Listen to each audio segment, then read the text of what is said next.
Nakatayo si Maximus sa likod ni Maberto, hindi kumukurap. Ang mga pantal sa balat niya ay parang may gumagapang sa ilalim. Dahan-dahang nagsalita si Maberto.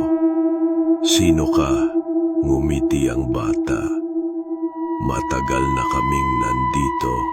Biglang bumagsak ang mangkok ng tubig. Nabasag. Sa sahig kumalat ang wax na hugis na nuno, pero dumami. Hindi na isa, 3.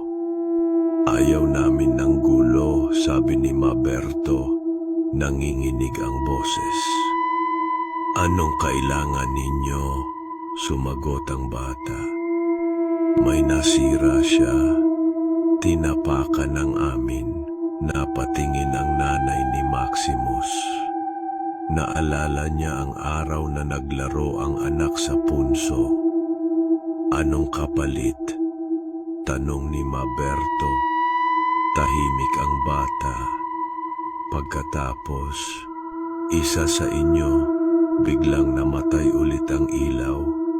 Sa dilim, may malamig na humawak sa kamay ng nanay.